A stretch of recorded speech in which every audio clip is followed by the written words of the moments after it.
এই যে শুনছেন? একজন মেয়ের কণ্ঠে। দাঁড়িয়ে পড়লাম আমি।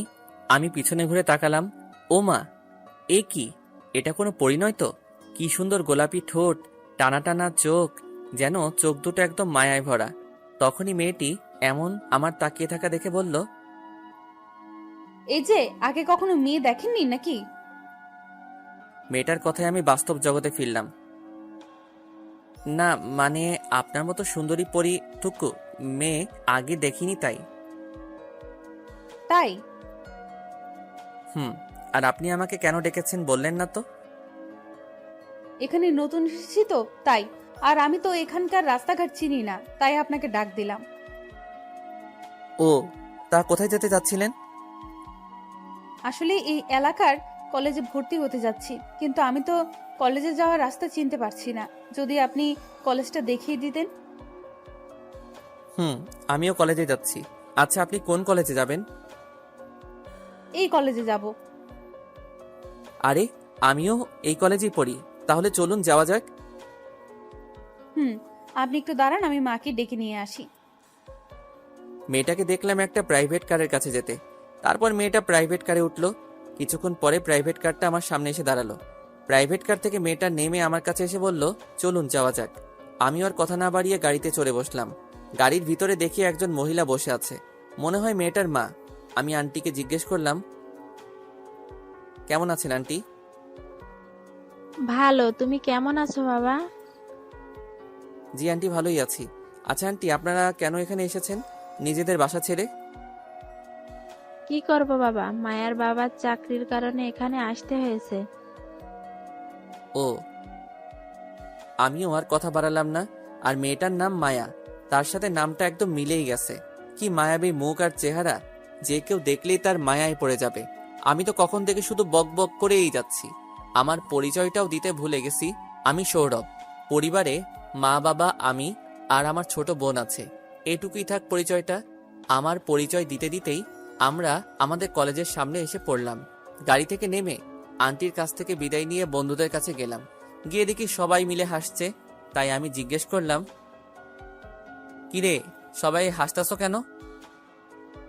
আরে সৌরভ, তুই কবে আসলি? সৌরভ, তুই জানিস রনি নাকি অনামিকাকে ভালোবেসে ফেলেছে, তাই শুনে সবাই হাসছিলাম। বেচারাকে নিয়ে আর হাসিস না। বেচারা খুব কষ্টে একটা গার্লফ্রেন্ড পাইছে। মামা, তুই বুঝোস আমার মনের কষ্ট। রনি, আজকে তোর ট্রিট দিতে হবে সবাইকে। এই, তোরা খাওয়া ছাড়া কিছু বুঝিস না, শুধু পকেট খালি করার ধান্দা। আজকে কোনো অজুহাত চলবে না। তোর আজকে পকেট হালকা করতেই হবে। কি বলিস তোরা? হুম, আজকে ট্রিট দিতেই হবে। কি করার আছে, বন্ধু বলে কথা, ট্রিট তো দিতেই হচ্ছে। তাহলে কলেজ ছুটির পর পার্টি হচ্ছে, এখন ক্লাসে চল। হুম, চল। এতক্ষণ যাদের সাথে কথা বললাম এরাই আমার, যাকে বলে জানের ফ্রেন্ড। আর যাকে নিয়ে হাসছিল সে হলো রনি। খুব লাজুক স্বভাবের ছেলে। মেয়ে দেখলেই পালিয়ে যায়, যাকে বলে হাফ লেডিস। যাই হোক, ক্লাসে এসে পিছনের সিটটায় বসতে যাব, তখন দেখি মায়া সেখানে বসে আছে। মায়া মানে সকালের ওই মায়াবী পরীটা। মায়াও আমাকে দেখে মনে হয় অবাক হয়েছে। আমার দিকে হা করে তাকিয়ে আছে। আমি তার সামনে গিয়ে বললাম, হা করে আছেন কেন? মুখে মাছি ঢুকে যাবে। আমার কথায় মায়া বর্তমানে ফিরল আর বলল, আপনিও একই ইয়ারে পড়েন? হুম। আন্টি চলে গেছে? হুম, নতুন বাসায় উঠেছে তো, জিনিসপত্র গোছাতে তাড়াতাড়ি চলে গেছে। ও, তাহলে আপনি কেন গেলেন না? আন্টি একা কি পারবে জিনিসপত্র গোছাতে? কাজের মেয়ের সাথে আছে। আচ্ছা, আপনার নামটা কি জানতে পারি? আমার নাম আমার নাম মায়াকে বলার আগেই কোথা থেকে যেন নীলা চলে এলো আর বলল, কিরে, আজকে আমাকে রেখে চলে আসলি? আসলে মায়াদের সাথে গাড়ি করে চলে এলাম তো তাই। নীলা মায়া আমাদের এলাকায় নতুন এসেছে আর আমাদের সাথেই পড়ে একই ইয়ারে। তখন মায়া নীলাকে বলল, হাই নীলা, কেমন আছেন? ভালো, আপনি? ভালো।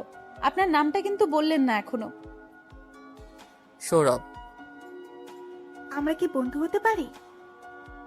নিশ্চয়ই, আমরা একই ক্লাসেই তো পড়ি। তাহলে আমরা আজ থেকে ফ্রেন্ড। বন্ধুদের মাঝে কিন্তু আপনি করে বলা চলবে না। ওকে। এভাবে বন্ধু হয়ে যায় মায়ার সাথে। আপনারা ভাবছেন হয়তো এই নীলা আবার কে। আসলে নীলা হলো আমার মামাতো বোন। ছোটবেলা থেকে একসাথেই বড় হয়েছি। নীলা বলল না তাকে কেন রেখে চলে আসলাম, সেটা তো আপনারাই জানেন। আমি আর নীলা রোজ একসাথে কলেজে আসি, তো তাই কিছুক্ষণ পরে ক্লাসে স্যার আসলো, কিছু ম্যাথ করিয়ে দিয়ে চলে গেল। তারপর সবাই মিলে আড্ডা দেওয়ার জায়গায় গেলাম। সেখানে গিয়ে মায়াকে অন্য বন্ধুদের সাথেও পরিচয় করিয়ে দিলাম। তারপর সবুজ ঘাসের উপরে বসে আড্ডা দিচ্ছি সবাই মিলে। তখন আশিক বলল, কি রে রনি, তোর তো আজকে ট্রিট দেওয়ার কথা ছিল। রনি, চল তাহলে রেস্টুরেন্টে। কি বলিস সৌরভ? চলো। কলেজ ছুটির পরে যাই। না না, তোকে এখনই দিতে হবে। তোদের মতো বন্ধু থাকলে আর মনে হয় বেশি দিন বাঁচতে পারবো না। মরা বাঁচার কথা পরে হবে, আগে চলো। চলো। তখন মায়াকে যেতে বললাম, কিন্তু সে নাকি যাবে না। পরে সবার জোরাজোরিতে যেতে হলো। তারপরে সবাই মিলে একটা রেস্টুরেন্টে ঢুকলাম। যে যার ইচ্ছা মতো খাবার অর্ডার দিচ্ছে আর খাচ্ছে। এদিকে রনির যায় অবস্থা, কারণ পকেট খালি হওয়ার দিকে। অবশেষে শেষ হলো খাওয়া দাওয়ার আসর। পরে সবার কাছ থেকে বিদায় নিয়ে চলে আসলাম। আর মায়াও আমাদের সাথে এসেছে। রাস্তায় তিনজনে গল্প করে করে হাঁটছি। নীলা একসময় বলল, মায়া, তুইও এখন থেকে আমাদের সাথে রোজ কলেজে যেতে ইচ্ছে হলে যেতে পারিস। কি বলিস সৌরভ? খুব মজা হবে। আর তিনজনে মিলে গল্প করতে করতে কলেজ যেতেও পারবো, বোরিংও লাগবে না। ওকে, ঠিক আছে, এখন থেকে একই সাথে কলেজে যাব। এভাবে কথা বলতে বলতে নীলার বাসার কাছাকাছি এসে আর নীলাও আমাদের কাছ থেকে বিদায় নিয়ে বাসার ভিতরে চলে যায়। এখন শুধু আমি আর মায়া দুজনের রাস্তা দিয়ে হেঁটে যে যার গন্তব্যে যাচ্ছি, কেউ কোনো কথা বলছি না। হঠাৎ আমার চোখ যায় মায়ার ঠোঁটের তিলটার দিকে। কি সুন্দর গোলাপি ঠোঁট, সাথে ঠোঁটের নিচের তিলটা। চোখ দুটো টানা টানা, একদম মায়াবী লাগছে তার মুখটাকে। কেমন যেন প্রথম দেখায় তার মায়ায় পড়ে যাচ্ছি আমি। হঠাৎ কে যেন আমার হাত ধরে জোরে টান দেয়। বাস্তব জগতে ফিরে আসি, দেখি মায়া আমাকে টান দিয়েছিল। পরে আমি মায়াকে জিজ্ঞেস করলাম, আমাকে কেন টান দিলা? তোকে যদি টান না দিতাম তাহলে এখন তুই হাসপাতালে থাকতি। আমি আবার হসপিটালে কোন দুঃখে থাকতে যাব? আরে বোকা, তোকে যদি টান না দিতাম তাহলে তোকে গাড়ি চাপা দিয়ে দিত। এবার বুঝছস? হুম। তোর রাস্তা দিয়ে হাঁটার সময় মন থাকে কোথায়? মনটা তো তোর ওই ঠোঁটের তিলটার দিকে চলে যায়। কিছু বললি? না, চলো। হাঁটতে হাঁটতে মায়া একটা বাড়ির সামনে দাঁড়িয়ে পড়লো। আমি তাকে জিজ্ঞেস করলাম, কিরে এখানে দাঁড়িয়ে পড়ছিস কেন? এখানে তো আমরা উঠেছি। ও, ভেতরে চলো, চা খেয়ে যাবে। আজকে থাক, অন্য একদিন আসবো, এখন যাই। আচ্ছা বাই, আগামীকাল দেখা হচ্ছে। বাই বলে আমিও বাড়িতে চলে আসলাম। বাড়ির সামনে এসে কলিং বেল বাজালাম, দেখি কেউ দরজা খুলছে না। বারে বারে বাজাতেই লাগলাম। অনেকক্ষণ পর মা এসে দরজা খুলে দিল আর বলল, তোকে কতবার বলেছি এভাবে বেল বাজাবি না, মাথাটা পুরাই খারাপ হয়ে গেছে। এই বলে মা কিচেনে চলে গেল। আমি আমার রুমে এসে ড্রেস চেঞ্জ করে ওয়াশরুমে গিয়ে শাওয়ার নিলাম। তারপর রুমে এসে ড্রেস পরে কিচেনে গেলাম। গিয়ে মাকে জিজ্ঞেস করলাম, মা আজকে কি রান্না করছো? বিরিয়ানি রান্না করছি, এদিকে আয়, আর এই প্লেটগুলো একটু ধুইয়ে দে দেখি। আমিও আর কথা বাড়ালাম না। আমার ভালোই লাগে কিচেনে এসে মায়ের কাছে সাহায্য করতে। প্লেট ধুতে ধুতে মাকে জিজ্ঞেস করলাম, মা রিয়া কোথায় গেছে? রিয়া হচ্ছে আমার আদরের একমাত্র বোন। স্কুল এখনো ছুটি হয়নি বাবা, তুই গিয়ে একটু নিয়ে আসিস ওকে। ঠিক আছে মা। তারপর প্লেটে এক ধোয়া শেষ করে রিয়াকে মানে বোনকে আনতে গেলাম। গিয়ে দেখি রিয়ার স্কুল এখনো ছুটি হয়নি। তাই একটা মুদি দোকানে বসে বসে চা খাচ্ছিলাম। তখন সামনে তাকিয়ে দেখি একজন অন্ধ লোক রাস্তা পার হতে যাচ্ছে, আর অন্য পাশ দিয়ে একটা ট্রাক আসছে। হাতে থাকা চায়ের কাপটা রেখে দৌড়ে গেলাম অন্ধ লোকটার কাছে।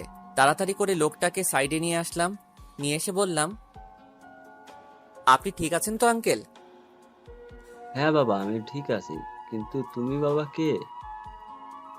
আমি এখানকারই ছেলে। আঙ্কেল এই নিন টাকা, এখন আপনি বাড়ি চলে যান।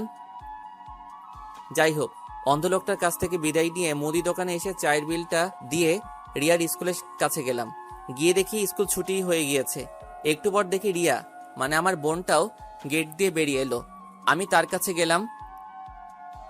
কি রে রিয়া, তোদের স্কুলে এত দেরিতে ছুটি হয়? আর এই নাও ব্যাগটা ধরো। তারপর আমি রিয়ার ব্যাগটা নিয়ে বললাম, রিক্সা দিয়ে যাবি নাকি হেঁটে হেঁটে যাবি? রিক্সা দিয়ে। একটা রিক্সা নিয়ে রিক্সায় রিয়াকে উঠিয়ে দিয়ে আমিও উঠে বসলাম। কিছুক্ষণ পরে আমরা পৌঁছালাম। রিয়াকে রিক্সা থেকে নামিয়ে দিয়ে বললাম, তুই ভিতরে যা, আমি আসছি। রিয়া স্কুল ব্যাগটা নিয়ে বাসার ভিতরে চলে গেল। আমি রিক্সাওয়ালার ভাড়া মিটিয়ে ভিতরে গেলাম। আমি ভিতরে গিয়ে ওয়াশরুমে গিয়ে ফ্রেশ হয়ে নিলাম। ড্রয়িং রুমে বসে বসে টিভি দেখছিলাম। তখন বোন এসে খাওয়ার জন্য ডেকে গেল। খাবার টেবিলে গিয়ে খাবার খেয়ে রুমে এসে একটু গেমস খেলে ঘুমিয়ে গেলাম। ঘুম ভাঙলো সন্ধ্যায়, তাও আবার বোনের ডাকে। উঠে ফ্রেশ হয়ে বাইরে হাঁটার জন্য একটু বের হলাম। রাস্তা দিয়ে হাঁটছি, আহা কি মনোরম পরিবেশ। ঠান্ডা হাওয়া বইছে, কানে ইয়ারফোন গুজে গান শুনতে শুনতে একটা ফুচকার দোকানের সামনে দাঁড়ালাম। ফুচকাওয়ালাকে বললাম, মামা 1 প্লেট ফুচকা দেন, একটু বেশি ঝাল দিয়েন। এই নিন আপনার ফুচকা, টক কি দিব? টক দেওয়া লাগবে না, এভাবেই দেন। তারপরে 1 প্লেট ফুচকা নিয়ে খেতে লাগলাম। খেতে খেতে অনেকটাই খেয়ে ফেলেছি। প্রথমে একটু ঝাল লাগলেও এখন দেখি ভীষণ ঝাল লাগছে। গ্লাসে পানি নিয়ে খেলাম, তাও কাজ হচ্ছে না। চোখটা কেমন ঝাপসা ঝাপসা লাগছে। সামনে তাকিয়ে দেখি কি যেন গোলাপি গোলাপি। আমি আর কিছু না ভেবে মুখের সাথে চেপে ধরলাম। আহা কি মিষ্টি মিষ্টি লাগছে। এইভাবে প্রায় 5 মিনিট থাকার পর একটু ঝাল কমলে ছেড়ে দিলাম। ছেড়ে দিয়ে সামনে তাকিয়ে তো আমি অবাক, কারণ সামনে মায়া দাঁড়িয়ে আছে। আমি কি করলাম? তাড়াতাড়ি ফুচকাওয়ালাকে বিল দিয়ে দিলাম। তারপর দিলাম একটা দৌড়, আমাকে আর পাইকে। মায়া আমাকে দেখে হা করে অবাক হয়ে তাকিয়ে আছে। তখন আমার দৌড় দেখে ফুচকাওয়ালা বলল, আপনার ভাঙটি টাকাটা তো নিয়ে যান। আমি দৌড়াতে দৌড়াতে বললাম, লাগবে না, আপনি রেখে দিন। দৌড়াতে দৌড়াতে বাড়ির সামনে এসে কলিং বেল বাজালাম। মা এসে দরজা খুলে দিল। আমি সোজা আমার রুমে চলে গেলাম। গিয়েই বিছানায় বসে পড়লাম। কিছুক্ষণ পর বোন হাতে গ্লাসের মধ্যে পানি নিয়ে এলো আর এসে জিজ্ঞাসা করলো, কি হয়েছে ভাই? আমি রিয়ার হাত থেকে পানির গ্লাস নিয়ে পানি খেয়ে নিলাম। কি হয়েছে ভাই, কথা বলছো না কেন? কিছু না, তুই বই পড়, গিয়ে যা। সত্যি করে বলো কি হয়েছে। কিছু হয় নাই, বললাম তো। মা, ভাইয়ের জানি কি হলো? তাড়াতাড়ি রিয়ার মুখটা হাত দিয়ে চেপে ধরলাম। তাহলে বলো। আচ্ছা তাহলে শোন, ঘটনা শুরু থেকে শেষ পর্যন্ত বললাম। দেখি আমার বোনটা মানে রিয়া তো হাসতে হাসতে শেষ। রিয়ার হাসি শুনে মা কিচেন থেকে জিজ্ঞেস করলো, কি হয়েছে, এত হাসছিস কেন? কিছু হয়নি মা, তুমি রান্না করো। এদিকে রিয়া এখনো হাসছে, আমার তো রাগ হচ্ছে। এই এখানে হাসির কি আছে রে? রিয়া কোনো মতে হাসি থামিয়ে বলল, ভাইয়া তুমি একটা মেয়েকে কিস করেছো? আমার তো আরো হাসি পাচ্ছে। তো কি হয়েছে, ভুলবশত কিস করেছি, আগামীকালকে সরি বলে দিব। তাহলে কেন পালিয়ে আসলি? যদি ঠাস করে চর মেরে দিত চর খাওয়ার ভয়ে, তাই তো পালিয়ে এসেছি। ও তাই? এখন এখান থেকে যা, আমি একটু ঘুমাবো। আমি গিয়ে এই ঘটনাটা মাকেও বলে আসি। বোন আমার, এই কথাটা মাকে বলিস না প্লিজ, তাহলে মা আমাকে আর আস্ত রাখবে না। বলবো না, তবে একটা শর্তে। যদি তুমি শর্তে রাজি থাকো। এখানেও আবার শর্ত লাগে নাকি? তাহলে আমি আসছি। আমি তোর শর্তে রাজি। কি শর্ত বলো? কলেজ থেকে আসার সময় প্রতিদিন আমার জন্য চকলেট ফুচকা নিয়ে আসতে হবে।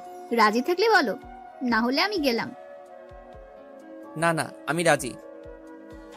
ওকে, আর শর্তটা যেন মনে থাকে। যাক, হাফ ছেড়ে বাঁচলাম এই পিচিটার কাছ থেকে। ভাবছি আগামীকালকে মায়ার কাছ থেকে ক্ষমা চেয়ে নিব। আর অন্যদিকে মায়া আমার কিস করার পর থেকে শুধু আমার কথাই ভাবছে, চেষ্টা করছে। তখনই চোখের সামনে সৌরভের কিস করাটা ভেসে উঠছে। মায়া মনে মনে ভাবে আমি সৌরভকে ভালোবেসে ফেললাম নাকি একটা কিস করাইতে। এমনিতে সৌরভকে প্রথম দেখাতে আমার কেমন যেন লেগে যায়, মন শুধু তাকে দেখার জন্যই ছটফট করে। এদিকে আমি কখন যে ঘুমিয়ে পড়েছিলাম আমি নিজেও জানি না। রিয়ার ডাকে ঘুমটা ভেঙে গেল। ভাইয়া উঠে পড় ভাত খাওয়ার জন্য, আমরা কখন থেকে তোর জন্য অপেক্ষা করছি। কি সকাল হয়ে গেছে নাকি? মা, দেখে যাও তোমার ছেলে পাগল হয়ে গেছে। রিয়ার ডাক শুনে মা আমার রুমে এলো আর রিয়াকে জিজ্ঞেস করলো, কি হয়েছে, এত চিল্লাচ্ছিস কেন? তোমার ছেলে জিজ্ঞেস করছে সকাল হয়ে গেছে নাকি। তখনও আমি ঘুমিয়েই আছি। তার ঘুম আমি ছুটাচ্ছি। মা রেগে আমার রুম থেকে বেরিয়ে গেল। কিছুক্ষণ পরে শরীরে পানি অনুভব করলাম। ঘুম থেকে উঠে দেখি সত্যি আমার গায়ে পানি। ভাবছি ছাদটা ফুটো হয়ে গেল নাকি। তাড়াতাড়ি করে ছাদটার দিকে তাকিয়ে দেখলাম, না, ছাদটা তো ঠিকই আছে। তাহলে পানি কোথা থেকে এলো? ভূতরে কারবার না তো? কারো হাসির শব্দ শুনে সাইডে তাকিয়ে দেখলাম রিয়া মানে বোন মুখ চেপে হাসছে। তার পাশেই মা বালতি হাতে রাগী চেহারায় দাঁড়িয়ে আছে। আবহাওয়া খারাপ দেখে আমি বিছানা থেকে তাড়াতাড়ি ওয়াশরুমে গেলাম। গিয়ে ফ্রেশ হয়ে ড্রেস চেঞ্জ করে খাবার টেবিলে গেলাম। খাবার খেয়ে রুমে এসে ফোনে একটু গেম খেলে তারপর আবার ঘুমিয়ে গেলাম। সকালে মায়ের ডাকে ঘুম ভাঙলো।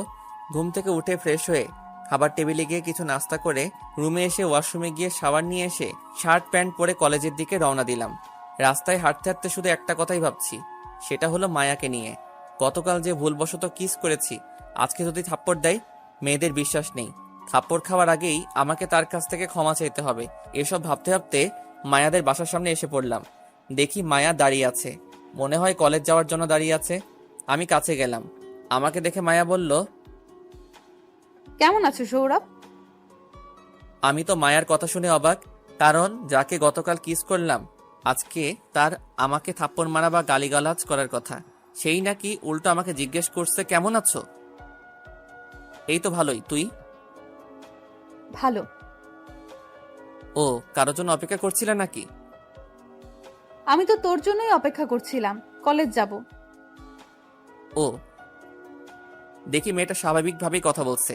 গতকালের ঘটনা মনে হয় মনে নাই। কোথায় হারিয়ে গেলি? না, কোথাও না। তাহলে চলো, লেট হয়ে যাচ্ছে। চলো। রাস্তা দিয়ে দুজনে হাঁটছি। আমি ভাবছি গতকালকে ঘটনার জন্য সরি বলে দেই, যেই ভাবা সেই কাজ। মায়া, গতকালের জন্য সরি।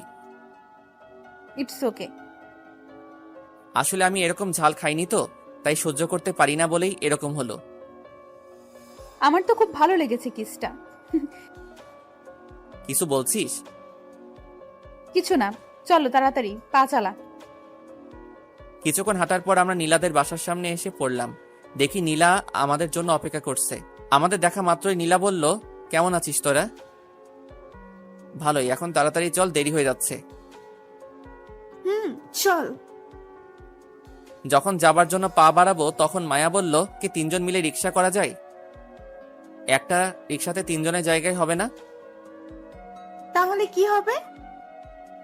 তোরা বরং একটা রিক্সাতে করে চলে যা, আমি অন্য রিক্সাতে করে আসছি। না না, এসব হবে না, একটা রিক্সাতেই যেতে হবে।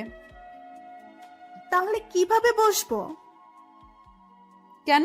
সৌরভের কোলে আমি বসবো আর তুই সৌরভের পাশে বসবি, বেশ, হয়ে গেল।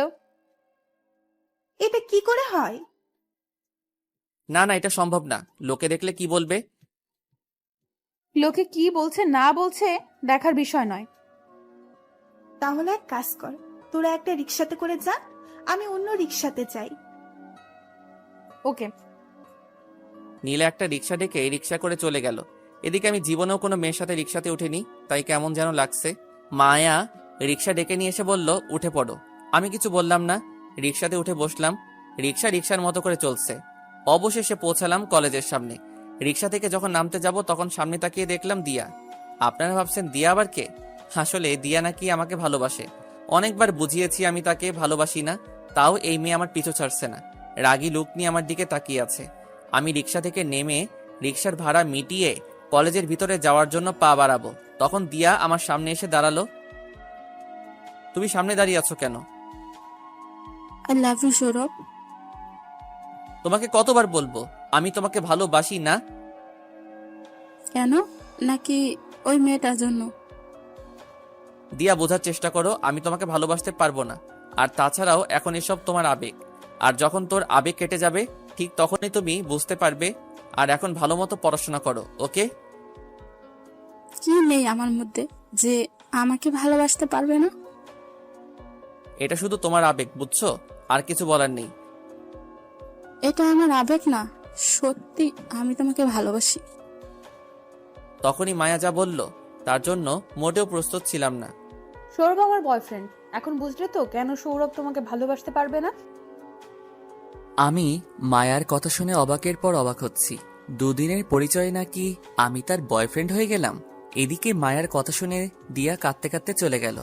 দিয়া চলে যাবার পর মায়ার দিকে হা করে তাকালাম। আমার এরকম তাকানো দেখে মায়া বলল, এইভাবে তাকানোর কি আছে? মুখে মশা ঢুকে যাবে। তুই দিয়াকে এসব কথা কেন বললি? এই কথা না বললে তো তোর পিছে লেগেই থাকতো। ওহ, হুম, আমি থাকতে তো আর কোনো মেয়ে এখন তোমার কাছে আসতে পারবে না, কারণ এখন শুধু তুমি আমার। চল, দেরি হয়ে যাচ্ছে ক্লাসের জন্য। হ্যাঁ হ্যাঁ, চলো চলো। তারপরে সোজা ক্লাসরুমে চলে গেলাম। ক্লাসে গিয়ে দেখলাম সবাই এসে পড়েছে। আমি পিছনের বেঞ্চে গিয়ে বসলাম নীলার সাথে। প্রতিদিনের ব্যাপার আর কি। কিছুক্ষণ পর মায়াও এসে আমাদের সাথে বসলো। তখন নীলা জিজ্ঞাসা করলো, তোদের আসতে এত দেরি হলো কেন? আসলে রিক্সা থেকে একটা ভেজাল বাজলো, তাই দেরি হয়ে গেছে। কি ফেচাল? ওই যে দিয়া আছে না, ওই মেয়েটার জন্য। ও, এই তোরা চুপ কর, স্যার আসছে।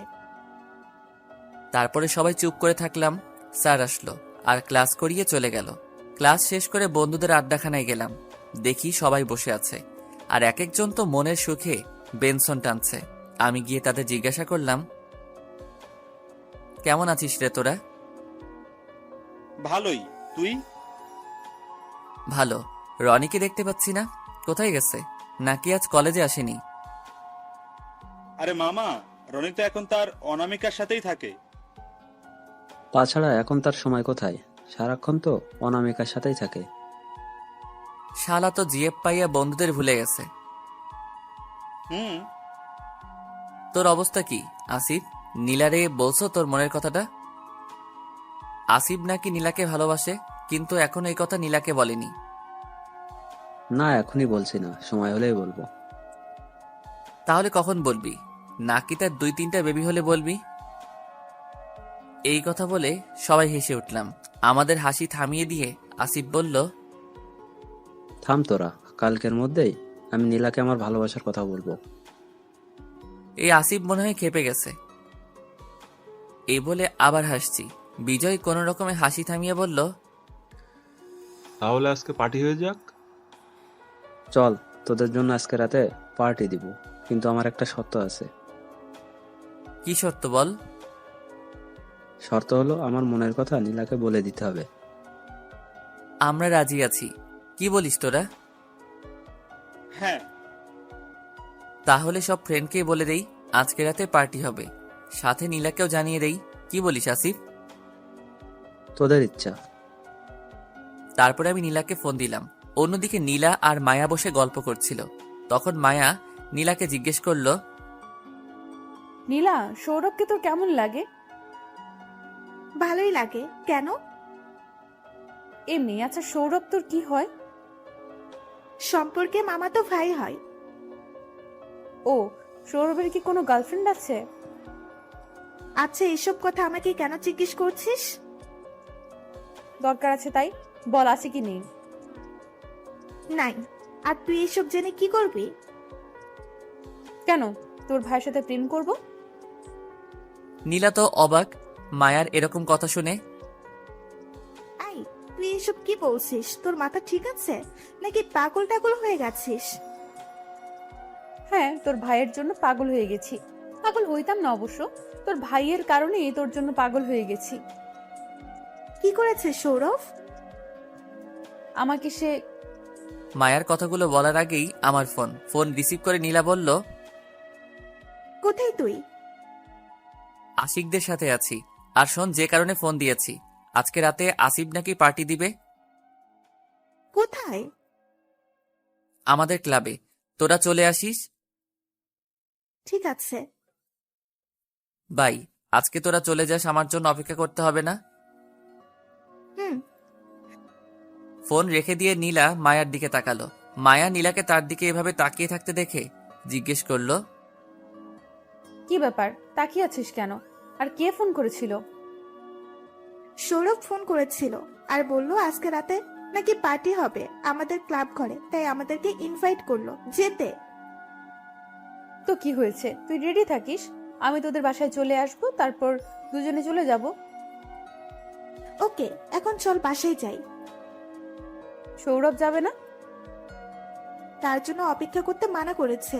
আর তুই তার কথা ভাবছিস কেন? সে ঠিক চলে যাবে। চল।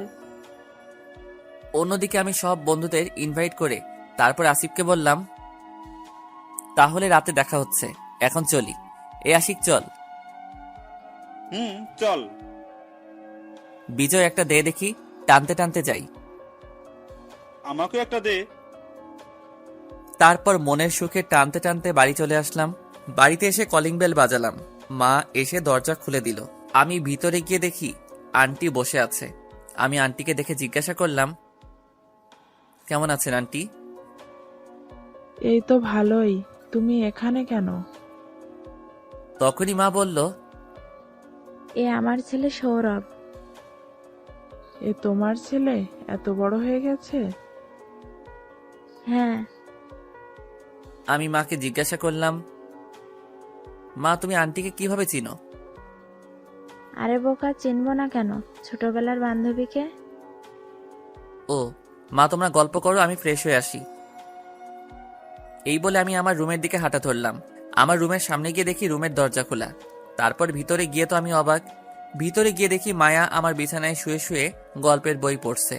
আমি আচমকা ঘরে ঢুকাতে মায়া ঘাবড়ে গিয়ে দরজার দিকে দেখে আর আমাকে দেখতে পাই। পরে একটা স্বস্তির নিঃশ্বাস ফেলে আমাকে জিজ্ঞাসা করে, তুই এখানে কি করছিস? আমার বাসায় আমি থাকবো না তো কে থাকবে? আর তুমি আমার বিছানায় শুয়ে আছো কেন? তার মানে মায়ের বান্ধবীর ছেলে তুই? আর তুই আমার রুমে কি করছিস? কিছু না, ওই একটু তোর গল্পের বইগুলো শুয়ে শুয়ে পড়ছিলাম। ও তা কখন আসলি তোরা আমাদের বাসায়? এই তো একটু আগে। তোর রুমটা তো খুব সুন্দর করে গুছিয়ে রেখেছিস দেখছি। এসব দিয়া আর মায়ের কাজ। প্রতিদিন রুমটাকে গুছিয়ে দেই। ও, আর এই দিয়াকে? আরে দিয়া আমার বোন।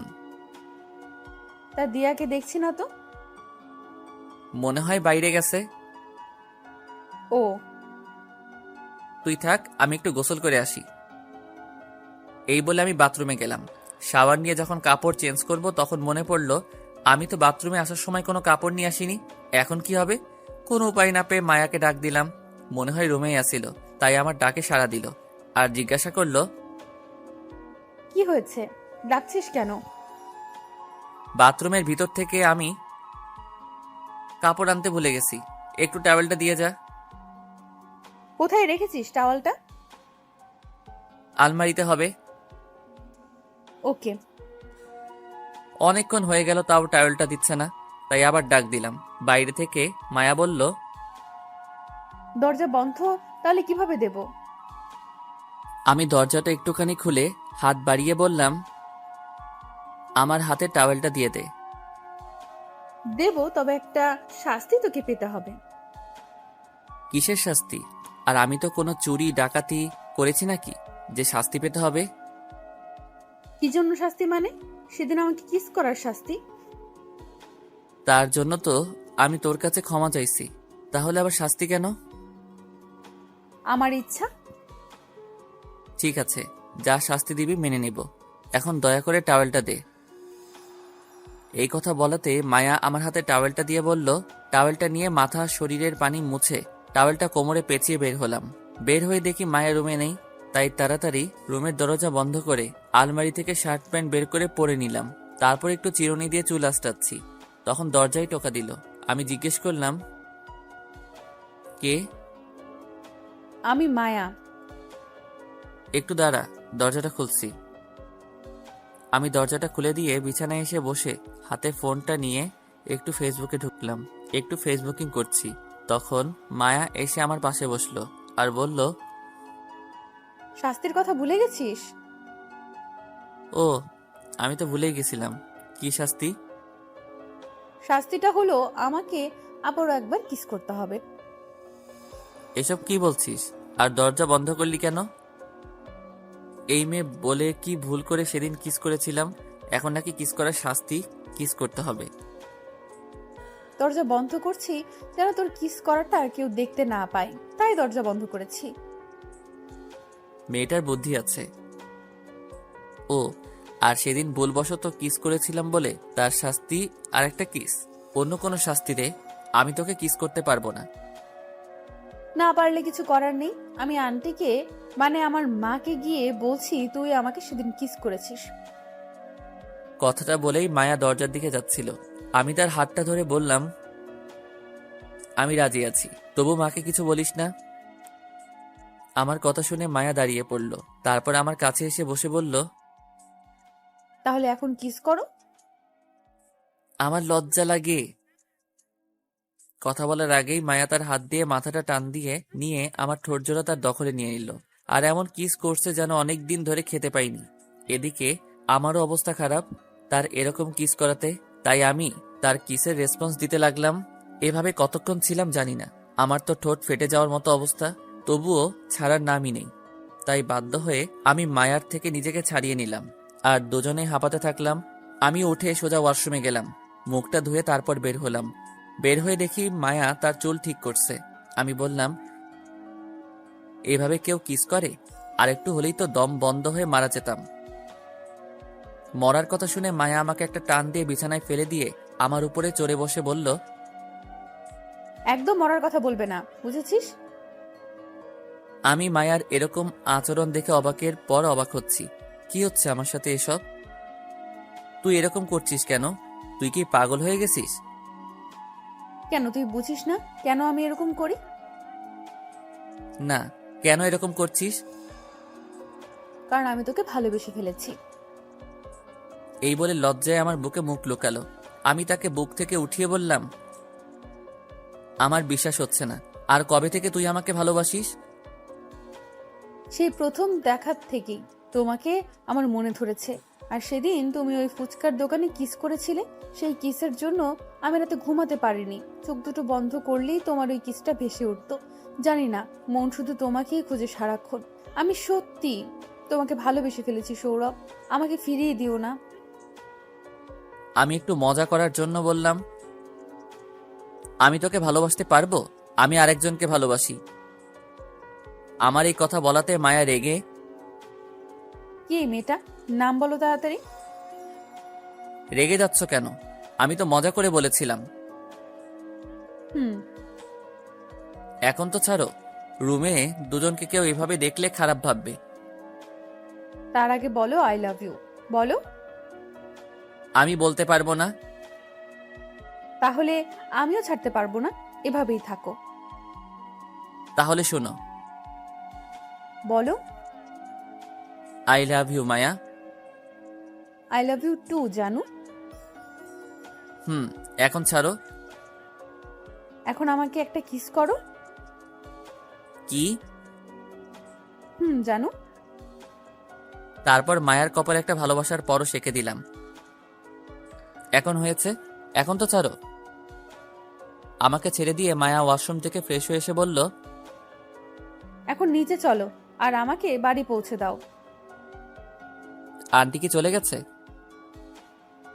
কিছুক্ষণ আগে।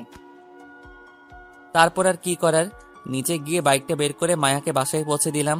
পৌঁছে দিয়ে আসতে যাব, তখন মায়া বলল, বাই জানু। বাই। আর রাতে রেডি হয়ে থেকো, একসাথে পার্টিতে যাব, কেমন? ওকে জানু। তারপর আমি বাসায় চলে এলাম। বাসায় এসে রুমে গিয়ে একটু শুয়ে শুয়ে ভাবছি, আজকে কি থেকে কি হয়ে গেল। এসব ভাবতে ভাবতে কখন যে ঘুমিয়ে গেলাম নিজেই জানি না। ঘুম ভাঙলো সন্ধ্যায়। ঘুম থেকে উঠে ফ্রেশ হয়ে বাইক নিয়ে মায়ার বাসায় যাচ্ছি।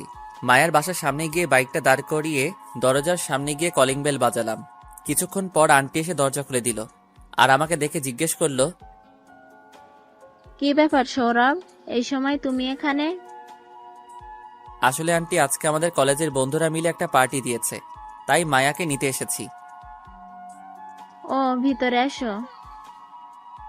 আমি ভিতরে গিয়ে আন্টিকে জিজ্ঞেস করলাম, আন্টি মায়া কি বাসায় আছে?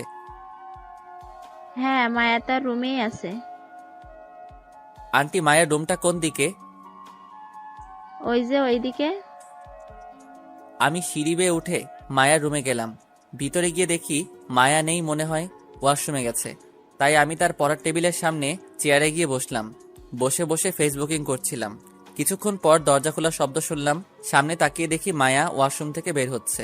শুধু একটা টাওয়েল শরীরে জড়িয়ে চুলের পানি মুছতে মুছতে। আমি যে তার রুমে আছি সেটা মনে হয় খেয়াল করেনি। যখন সামনে তাকিয়ে আমাকে দেখলো তখন জোরে একটা চিৎকার দিল। আমি তাড়াতাড়ি গিয়ে মায়ের মুখটা চেপে ধরলাম।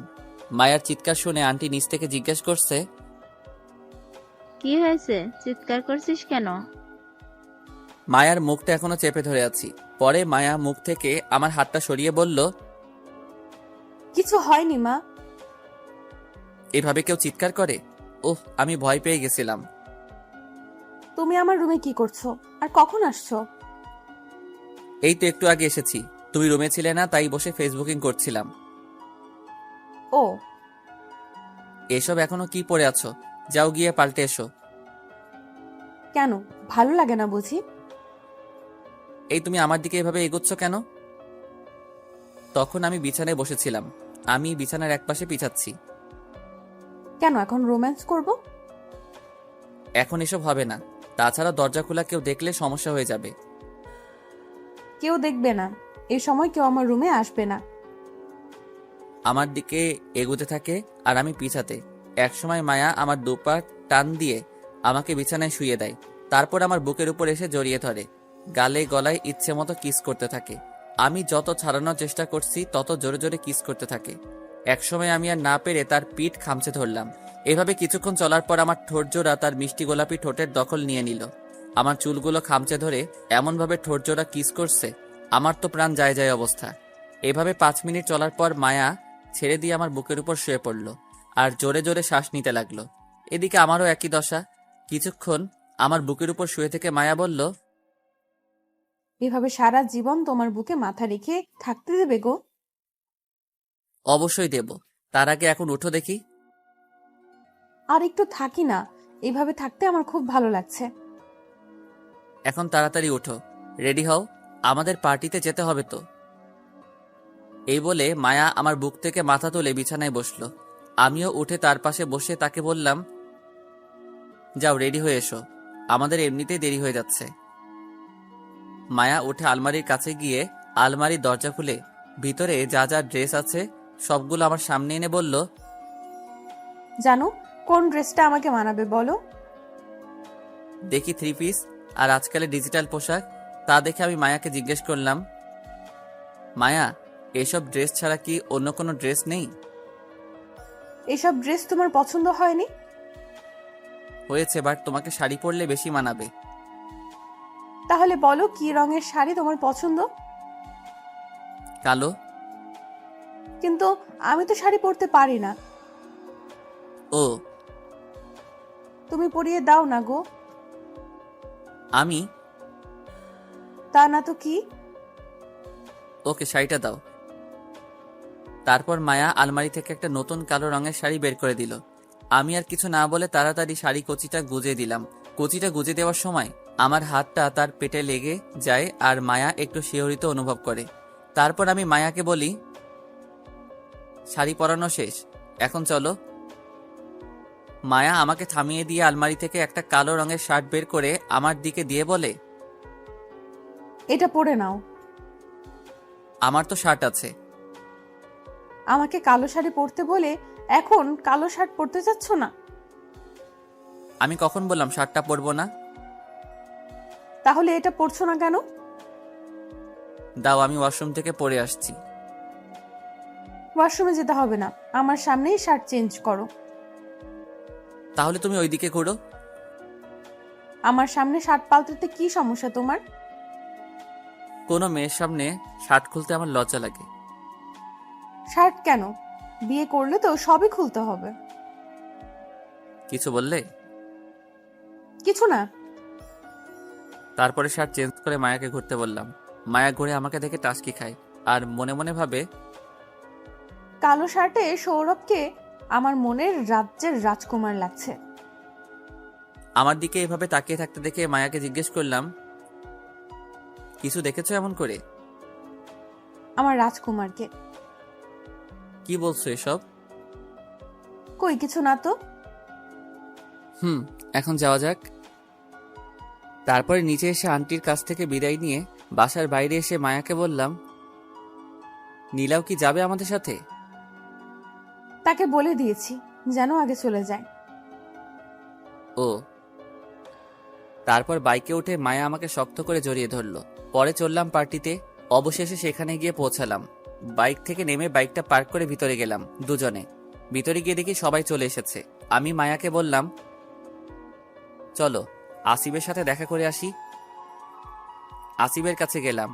মায়া আমার একটা হাত জড়িয়ে ধরেই আছে। গিয়ে দেখি আসিফ আর নীলা একটা টেবিলে হাত দিয়ে একে অপরের দিকে এক পানে চেয়ে বসে আছে। আমি টেবিলের উপর হাত দিয়ে একটা থাপ্পড় দিলাম। টেবিলে থাপ্পড় দেয়া দেখে আসিফ আর নীলা চমকে উঠল। আসিফ এদিক ওদিক তাকিয়ে আমাকে দেখে জিজ্ঞেস করলো, কিরে তোরা কখন আসলি? এই তো কিছুক্ষণ আগে। তোরা কি এখানে বসে প্রেম করছিলে নাকি? না, তেমন কিছু না। আর এদিকে নীলাও দেখে আমার কথা শুনে লজ্জা পেয়েছে। তাই আমি আসিফের কানে কানে বললাম, মামা, আজকে সুযোগ নীলাকে প্রপোজ করার। এখানে? এখানে নয়তো বাড়িতে। চেষ্টা করে দেখবো। এই কানে কি ফিসফিস করছিস? মায়ার কথা শুনে নীলা সামনের দিকে তাকিয়ে মায়াকে দেখে অবাক হয়ে জিজ্ঞেস করলো, কি মায়া, তুই না বলছিলা আসবি না? আমি তো আসবো না বলিনি, বলেছি তোর সাথে আসতে পারবো না। আমার সাথে আসলে কি হতো? বয়ফ্রেন্ডের সাথে এসেছি, তাই তোর আসতে পারলাম না, সরি রে। এই মেয়ের মুখে কোনো কথাই আটকায় না দেখছি। এখন যদি বন্ধুরা জানে আমি মায়ার বয়ফ্রেন্ড, তাহলে আমার পকেটের অবস্থা খারাপ হয়ে যাবে। ঠিক আছে, কিন্তু তোর বয়ফ্রেন্ড কোথায়? এই তো আমার আমি মায়াকে একটা চিমটি দিয়ে বললাম, তার বয়ফ্রেন্ড বাইরেই আছে। ও চলো ওই দিকটাই যাই মায়া। চলো। কেন চিমটি দিয়েছো? এর সুদ কিন্তু তোমাকে দিতে হবে। বলে একটা ভেংচি কেটে নীলার সাথে অন্য পাশে চলে গেল। আমি আর আসিফ একটা টেবিলে গিয়ে বসলাম। তখন আশিক এসে বলল, তোরা এখানে? আমি তো তোদের সারা ঘর খুঁজে বেড়াচ্ছি। কেন, কি হয়েছে? কিছু হয় নাই, তোদের কোথাও দেখছিলাম না তাই খুঁজছিলাম। ও। সবাই চলে এসেছে, এখন পার্টি শুরু করা যাক। চলো। তারপর পার্টি রুমে গেলাম। গিয়ে বললাম, বন্ধুরা সবাই শোনো, আজকের পার্টি দিয়েছে আমাদের আসিফ। আমরা তাকে ধন্যবাদ দিয়ে একটা জোরে হাতের তালি দেই। তারপর সবাই মিলে আসিফকে ধন্যবাদ দিয়ে জিজ্ঞাসা করলাম, আসিফ তুই কি কারণে আজকে আমাদের জন্য পার্টি দিয়েছিস? আমি এই পার্টি রেখেছি কারণ আমি একজনকে খুব ভালোবাসি। এই পার্টিতে তাকে প্রপোজ করব বলে এই পার্টি রেখেছি। কে আপনার ভালোবাসার মানুষ? আছে, আমি এখন তাকে ডাকবো। তারপর আসিফ নীলাকে সবার সামনে ডেকে প্রপোজ করলো। নীলাও আসিফের প্রপোজ অ্যাকসেপ্ট করে নিল।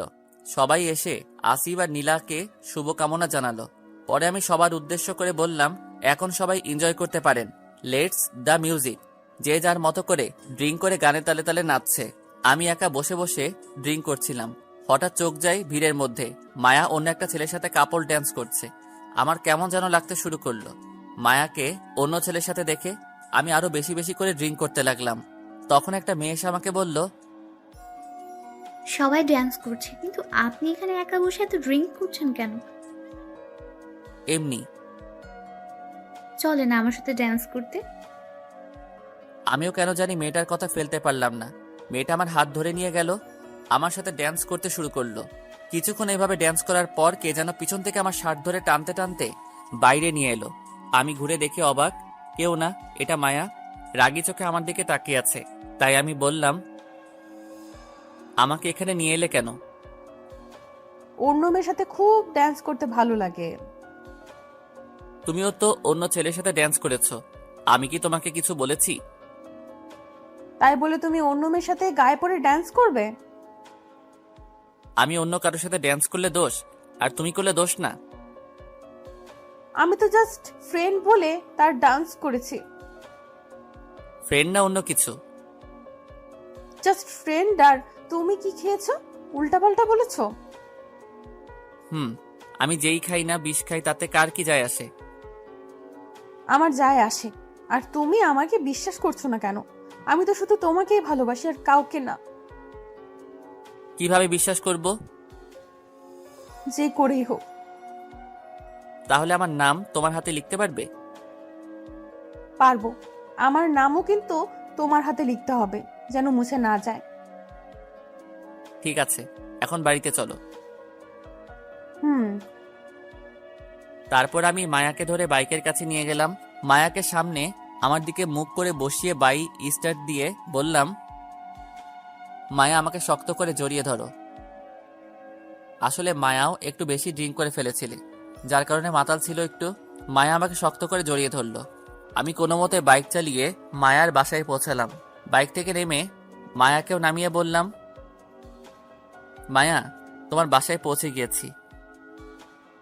এই বলে আমি তার হাত ধরে হাঁটিয়ে নিয়ে যাব, তখন মায়া বলল, আমি হাঁটতে পারবো না। কেন? আমি জানি না। তুমি আমাকে কোলে করে নিয়ে চলো। আমিও আর কিছু বললাম না, আর বললেও কোনো লাভ হবে না, তাই বাধ্য ছেলের মতো মায়াকে কোলে তুলে নিয়ে দরজার সামনে গিয়ে কলিং বেল বাজালাম। দেখি মায়া তার হাত দিয়ে গলা জড়িয়ে ধরে আমার মুখের দিকে তাকিয়ে আছে। আমি কিছু বুঝলাম না। কিছুক্ষণ পর আন্টি এসে দরজা খুলে বলল, কি হয়েছে মায়ার? কিছু হয়নি, একটু ড্রিঙ্ক করেছিল, তাই একটু তার মাথা ধরেছে। ও, তাকে রুমে নিয়ে গিয়ে শুয়ে দাও। Okay aunty. কিছু করার নেই, এই আটা বস্তার মতো মেয়েকে কোলে করে নিয়ে সিঁড়ি দিয়ে উঠতে হবে। তারপর মায়াকে তার রুমে নিয়ে গিয়ে তাকে বিছানায় শুয়ে আসতে যাব, তখন মায়া আমার হাত ধরে টান দেয়। আমি তাল সামলাতে না পেরে মায়ার উপরে পড়ে যাই। আমি উঠতে যাব, মায়া আমাকে জড়িয়ে ধরে ফেলে। আমি ছাড়াতে চেষ্টা করছি, কিন্তু কোনো মতেই নিজেকে ছাড়াতে পারছি না। তখন হঠাৎ চোখ যায় দরজার দিকে। দেখি আন্টি, মানে মায়ার মা দাঁড়িয়ে আছে। আমি ভয় পেয়ে গেলাম, কারণ একদিকে মায়া আমাকে আরো জোরে জড়িয়ে ধরছে আর বলছে, জানো তুমি এমন করছো কেন? একটু কিস করতে দাও না গো। অন্যদিকে আন্টি, কি করি এখন? উপায় না পেয়ে মায়ের ঠোঁটে আমার ঠোঁট লাগিয়ে দিলাম। আন্টি আগে চলে গেল কিছু না বলে, হয়তো বুঝতে পারছে কিছু একটা। আর এদিকে তাকে কিস করছি দেখে সুযোগ বুঝে জড়িয়ে ধরে আমাকে ঘুরিয়ে আমার উপর মায়া, আর আমি নিচে। তবু কিস করা থামছেই না, চলতেই আছে। একসময় মায়া আমার শার্টের বোতাম খোলা শুরু করে দিয়েছে। তারপর মায়া পাগলের মতো আমার মুখে, কানে, গলায়, বুকে কিস করা শুরু করে দিয়েছে। আমিও সইতে না পেরে তার চুল, পিঠ খামচে ধরছি। তারপরে কি হয়েছে আমি নিজেও জানি না। সকালে ঘুম ভাঙলো বুকে ভারী কিছুর অনুভবে। চোখ খুলে দেখি মায়া আমার উপরে আমাকে জড়িয়ে ধরে ঘুমাচ্ছে। একদম বাচ্চা বাচ্চা লাগছে। তার কপালে চুলগুলো সরিয়ে তার কপালে একটা চুম্মা দিলাম। আমার চুমু দেওয়াতে মায়ার ঘুমটা ভেঙে যায়। তখন আমি বলি, এভাবে শুয়ে থাকবে নাকি উঠবে? আর একটু শুয়ে থাকি। আমাকে বাড়িতে যেতে হবে তো। আর তাছাড়াও তোমার মা কি ভাববে বলো তো? যা হয়েছে নিশ্চয়ই খারাপ কিছু ভেবে নিয়েছে। যে যাই ভাবুক, তাতে কিছু আসে যায় না। তুমি শুয়ে থাকো। তুমি কেন বুঝছো না? 8টা বেজে গেছে, তাড়াতাড়ি ওঠো। আমার কিছু বুঝতে হবে না। আর 8টা 9টা বাজুক, তুমি চুপচাপ শুয়ে থাকো। আর বেশি কথা বললে ভালো হবে না। তুমি শুয়ে থাকো, আমি যাচ্ছি। তাকে ছাড়িয়ে যখন গা থেকে চাদরটা সরাই, দেখি আমার শরীরে কিছু নেই। আমি তখন তাড়াতাড়ি করে চাদরটা যেই টান দিয়েছি, দেখি মায়ার শরীরেও নেই। কি লজ্জা, কি লজ্জা! আমি চোখ বন্ধ করে চাদরটা তার দিকে দিয়ে বললাম, নাও চাদরটা গায়ে দাও। চাদরটা না নিয়ে উল্টো আমাকে টান দিল। আমি আবার বিছানায় গিয়ে পড়লাম। আমি বিছানায় গিয়ে পড়তেই মায়া আমাকে আবার জড়িয়ে ধরল। এক হাত দিয়ে চাদরটা আবার গায়ে জড়িয়ে দিল। আমি এখনো চোখ বন্ধ করে আছি। তা দেখে মায়া বলল, কি ব্যাপার, চোখ বন্ধ করে আছো কেন? আমার শার্ট প্যান্ট কোথায়? আর তোমার শরীরে কিছু নেই কেন? কেন, শার্ট প্যান্ট দিয়ে তুমি কি করবে? আমার শার্ট প্যান্ট কোথায় আগে বলো। আর তুমি এত নির্লজ্জ মেয়ে আগে জানতাম না। আছে। আর এখানে নির্লজ্জের কি আছে? আমি আর তুমিই তো আছি, কেউ নেই তো। তুমি এমন করছো কেন? আর বলো, আমার প্যান্ট কোথায়? চোখ বন্ধ করে দেখাতে পারছি না। তোমাকে কে চোখ বন্ধ করে থাকতে বলেছে? চোখ খুলো। আমি আর চোখ বন্ধ করে না থাকতে পেরে চোখ খুললাম আর বললাম, আমার শার্ট প্যান্ট কোথায়? আর আমার সাথে কি করেছো? সবাই যা করে।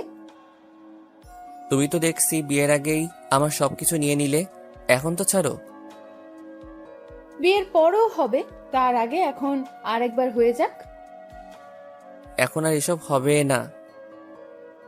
বলার আগেই মায়া তার গোলাপি ঠোঁট আমার ঠোঁটে মিশিয়ে দিল আর জোরে জোরে তার ঠোঁট আমার ঠোঁটে চেপে এলোপাতাড়ি কিস করতে লাগলো।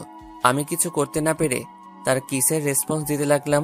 এভাবে প্রায় 15-20 মিনিট চলার পর মায়া ছেড়ে আমার বুকে মাথা রেখে জোরে জোরে হাঁপাতে লাগলো আর তার হাঁপানোর গরম শ্বাস আমার বুকে এসে লাগলো। আমি তাকে জড়িয়ে ধরে বললাম, এখন তো হয়েছে, এখন ছাড়ো। আর একটু শুয়ে থাকি না? অনেক হয়েছে। যাও, তুমি আগে ওয়াশরুম থেকে ফ্রেশ হয়ে এসো। আমি তাড়াতাড়ি উঠে মেঝেতে পড়ে থাকা শার্ট প্যান্টটা তুলে ওয়াশরুমে চলে গেলাম। আমার কাণ্ড দেখে মায়া মুখ চেপে হাসছে। তাড়াতাড়ি করে ওয়াশরুম থেকে ফ্রেশ হয়ে শার্ট প্যান্ট পরে বের হলাম। বের হয়ে এসে মায়াকে বললাম, যাও গিয়ে ফ্রেশ হয়ে আসো। হুম। এই বলে চাদরটা সরিয়ে উঠতে যাবে, তখন আমি বললাম, এই তুমি একদম চাদরটা সরাবে না। কেন?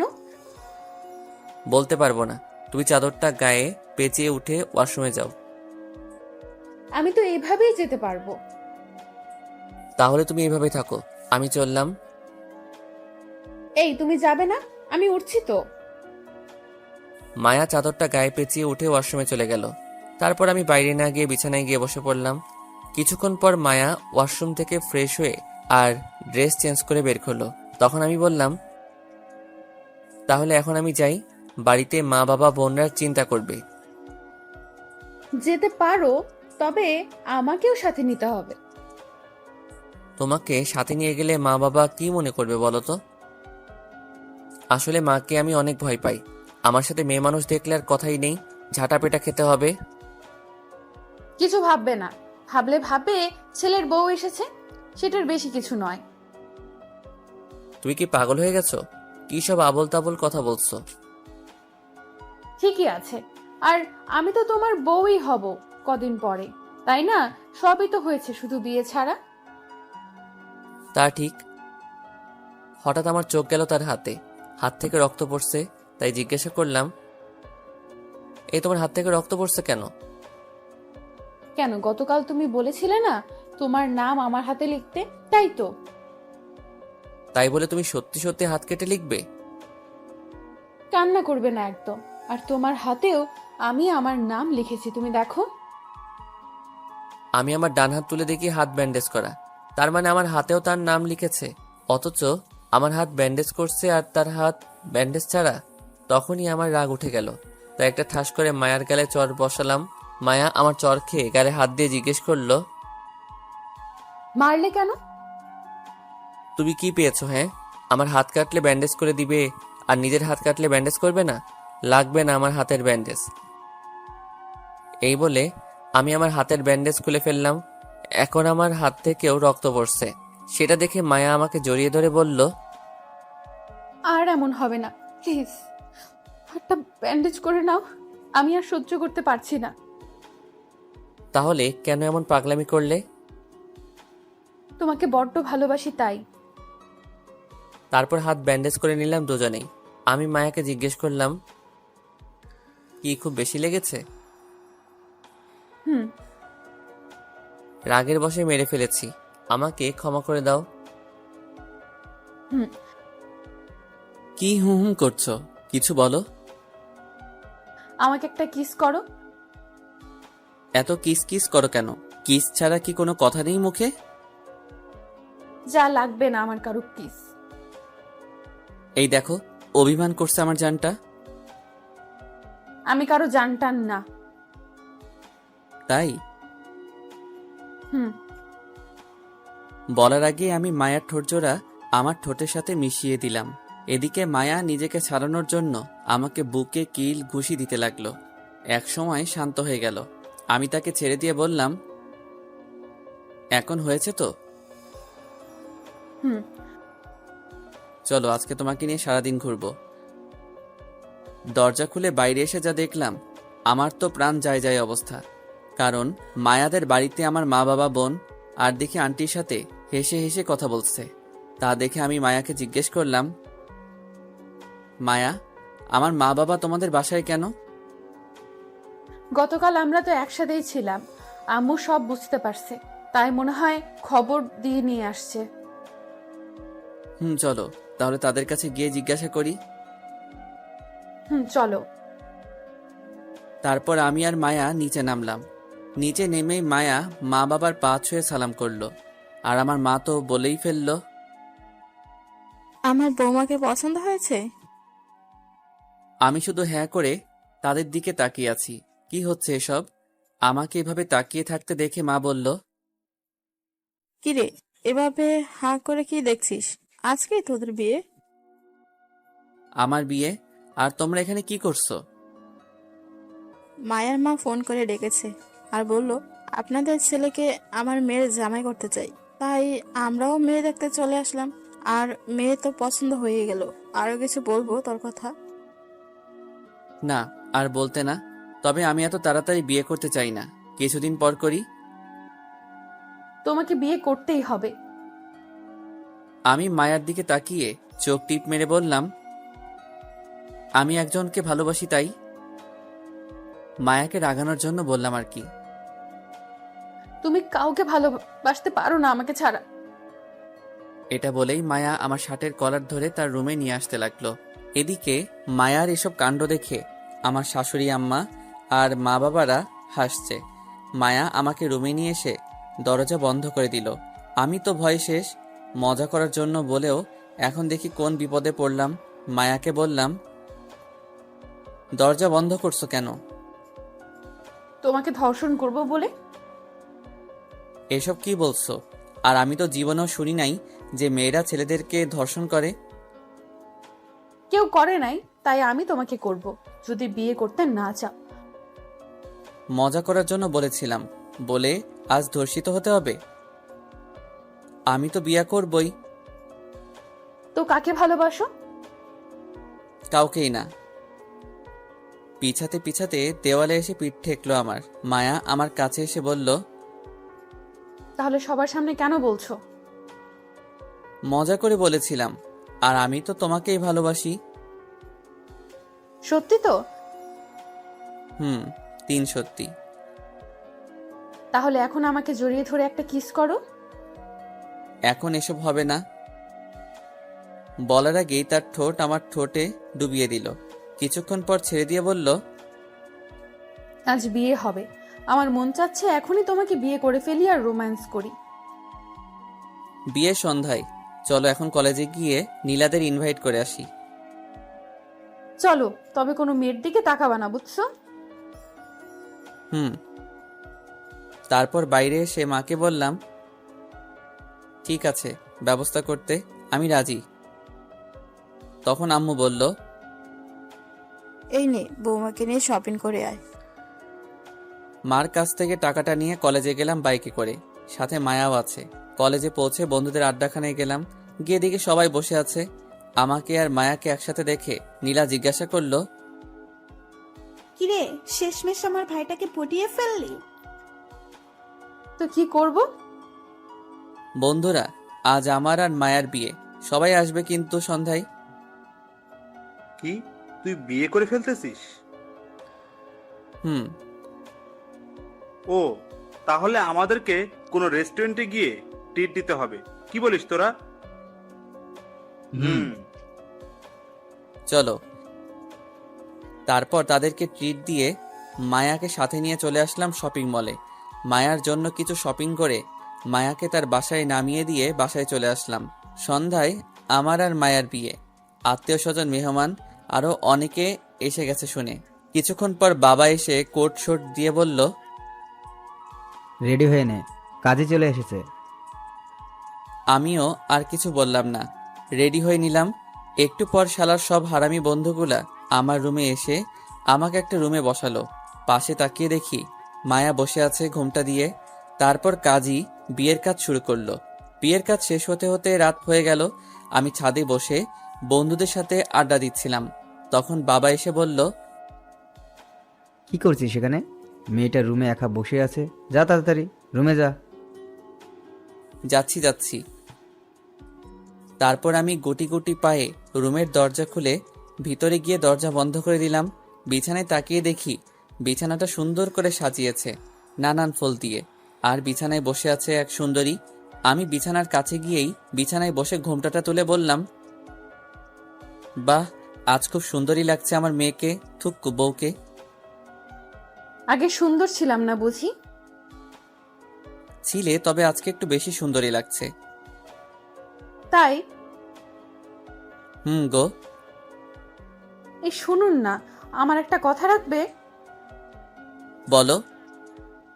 আমার না দুইটা কিউট বেবি লাগবে। তাই? তাহলে বেবি আনার কাজটা শুরু করি। যা, এভাবে বলছো, আমার লজ্জা লাগে না বুঝি? কিসের লজ্জা? এখানে তো তুমি আর আমি ছাড়া কেউ নেই। ওই যে তোমার পাঠক ভাইয়েরা। ও, তাদের জন্য লজ্জা পাচ্ছ? এই পাঠক ভাইরা এখন চলে যান, আমার বউ লজ্জা পাচ্ছে। আপনারাও বিয়ে করে নিয়েন, কেমন? এই পাঠকটা চলে গেছে, এখন শুরু করি। আগে লাইটটা অফ করো। তারপর লাইটটা অফ করে এক ভালোবাসায় ডুবে গেলাম আমরা। প্রিয় পাঠক ভাইরা দোয়া করবেন আমরা যেন সুখে শান্তিতে জীবনযাপন করতে পারি।